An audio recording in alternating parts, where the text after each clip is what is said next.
Welcome back to the channel, everyone.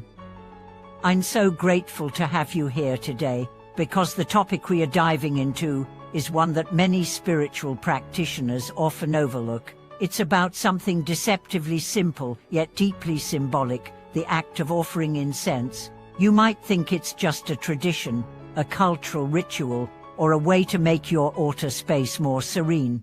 But the truth is far deeper, and in many cases, the way we offer incense might actually contradict the spirit of reverence it's meant to express. So today we ask, why might your way of offering incense displease the Buddhas? What has been forgotten in this practice? And how can we reclaim the sacred intention behind every rising wisp of smoke? To begin, let's go back in time. In ancient temples, incense was not used for aesthetics. It wasn't a showpiece, nor was it about creating a mystical atmosphere. It was a living prayer.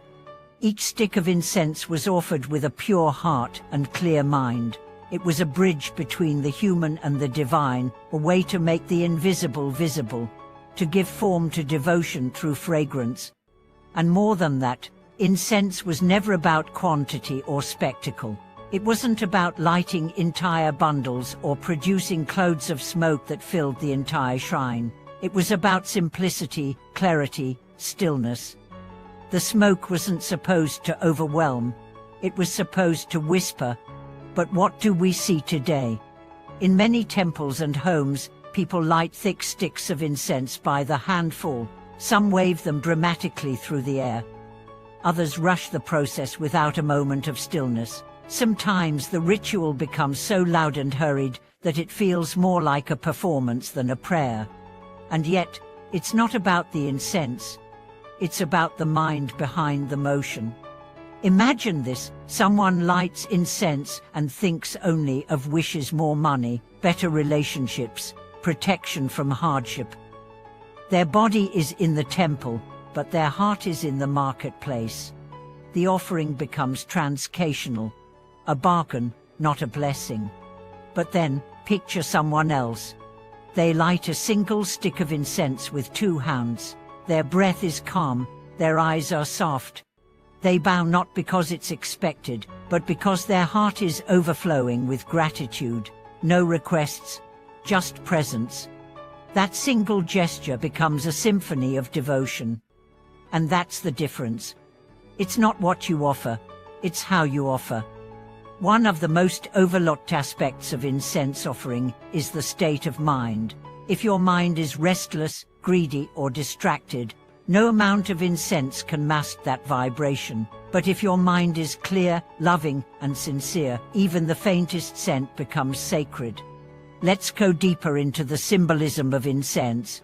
The vertical movement of smoke represents the ascent of consciousness. It symbolizes our intention rising toward the heavens. The scent represents purity. It fills the space gently, inviting clarity, inviting presence. But if we approach incense with ego, that symbolism is lost. In the texts of Buddhist practice, it is said that the most precious incense is the fragrance of virtue. That means your integrity, your kindness, your honesty. Those are the true offerings. The smoke may disappear, but your inner quality remains. Consider the story of Jana, a devout laywoman who visited a temple every full moon. She could never afford elaborate offerings.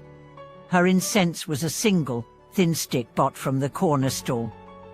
But before she lit it, she would meditate deeply, reflecting on her actions, purifying her mind, and offering the incense with a prayer. May this fragrance carry the scent of my sincerity.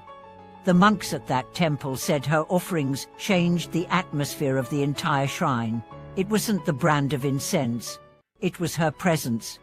Now contrast this with what we often see today: individuals offering incense in haste, distracted by their phones, driven by superstition. Some light incense with the hope that the divine will grant their wishes like a vending machine. But sacredness doesn't respond to superstition. It responds to sincerity. So how should one offer incense? The answer is simple: offer from the heart. Before you light the incense, take a moment. Wash your hands, not just physically, but mentally. Let go of agitation, worry, demand. Approach your altar or sacred space with humility. Hold the incense with both hands, close your eyes, breathe. Let each breath be a prayer. Then, with intention, light the incense, not for show, not for gain, but as a gesture of reverence. As you place it in the holder, let your thoughts be clear. How offer this fragrance in gratitude, in remembrance, in love. And then, step back. Don't rush into requests. Sit with the smoke, let it rise, and carry your stillness. Let the scent invite you inward. This is the sacred function of incense. It doesn't just reach upward, it draws you inward. There is also the concept of heart incense, or mind incense. This is perhaps the most profound teaching, that even if you have no physical incense, you can still offer the most sacred fragrance of all, the incense of a pure mind, a compassionate heart, a clear intention. This is what the Buddhas truly receive. So the next time you don't have a stick of incense, don't feel disconnected. Sit quietly. Offer your attention. Offer your silence. Offer your awareness. That is incense. In fact, in many traditions, it is said that the greatest offerings are invisible. A kind thought, a gentle word, a moment of restraint, a decision to forgive. Each of these, when done with awareness, is an offering of incense that never fades. The culture of incense is not about ritualism, it's about reverence. It's not about doing things perfectly, it's about doing them wholeheartedly. One of the senior monks I once visited shared this wisdom: don't offer incense to be seen, offer it to see yourself more clearly. That one line stayed with me. Because at its core, all spiritual practice is a mirror. What you offer outwardly must reflect your inner reality. So I invite you to reflect, how have you been offering incense? Is it mechanical or mindful? Is it hurried or heartfelt? If you feel inspired to make a change, start small. Start now. You don't need a temple. Just a candle. Just a pause. Just a breath. Let your next offering be the most sincere you've ever made. Let the smoke remind you life is fleeting, but presence is eternal. And if today's message resonated with you, I invite you to share your thoughts. What role does incense play in your life?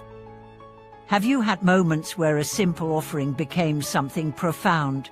Tell us in the comments. We grow through each other's insights. If this video brought clarity or inspiration to your path, please like, subscribe, and share it with someone who may need it. This community thrives through your presence and support. Thank you for watching this video.